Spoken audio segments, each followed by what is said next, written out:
So I want to talk about a really common topic, which is the value of programming. Like why, if we're looking to increase, improve, develop more strength, more skill, more speed, whatever our metric is, why I strongly recommend programming and the value of that, and why some things that you might not consider as being valuable in your program are really the key components of it. So kind of what we're talking about here. So why is, and I see this very often, and I certainly have been this person, why does go in, put more weight in the bar, repeat? Why does that not work forever? Why is that not what I recommend? And what that requires is looking at a little bit more into what actually is going on as we build strength. And there's really multiple layers of it, but bodybuilding, when I started out in training, what I think of is like increase cross-sectional muscle area, and then that means stronger, bigger. And there is truth to that. All else being equal, a bigger muscle will exert more force, will produce more power, will be stronger. That said, that isn't the primary component of top end strength, and isn't often a limiting factor. Predominantly, what we're looking at is neural, is how strong an electrical impulse can we send from our brain to our muscles, properly timed, properly sequenced, to yield the desired result. That requires an intense amount of myelination, right? So wrapping that insulation to send a stronger electrical charge, and then sequencing and timing, right? So we're talking about top end strength. A lot of that's how myelinated is that movement, and then as we get into, especially as you get into more complicated things, which includes things like squat and bench press, but also includes things like snatch and clean and jerk.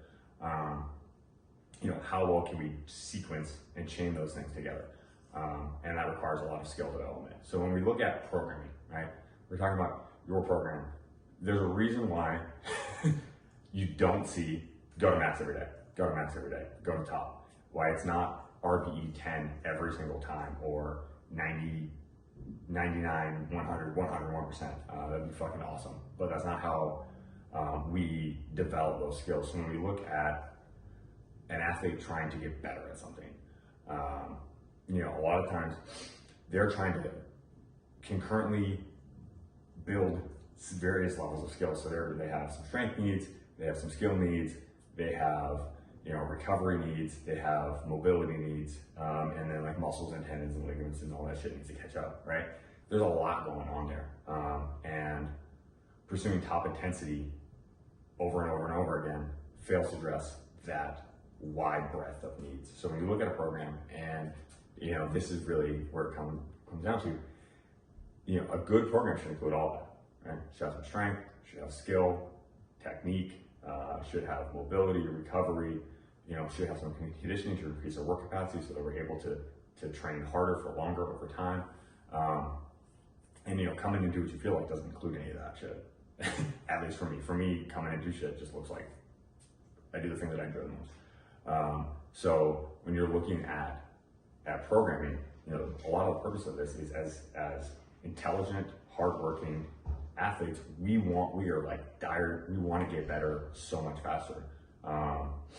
And so a lot of that is dividing, right? We only have so much mental space. You only have 100% in something. So having a coach prescribe intensities for technique work allows you to focus on the technique work and not worry about the intensity. So, following your prescribed percentages or RPEs or however that shows up allows you to stay in your body and work on, if you're thinking about the descent phase of the squat or your final extension in the snatch, whatever the technical skills are, that needs to show up and needs to be worked at such a percentage or such a level of intensity that you're able to focus on the technical change more than the absolute strength, and concurrently increasing absolute strength, mobility, tendon health, all these things, so that at the end, right, you're able to have those technique adjustments start to take root,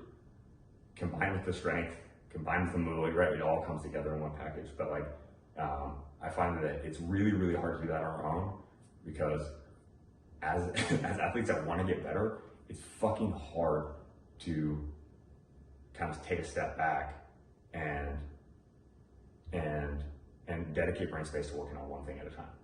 So a good coach will help you do that, and a good program will help you do that, and like communication along the way helps that even go better. So this is kind of my speech on programming fucking works if you work it, and if you work it in the way that it's meant to be worked.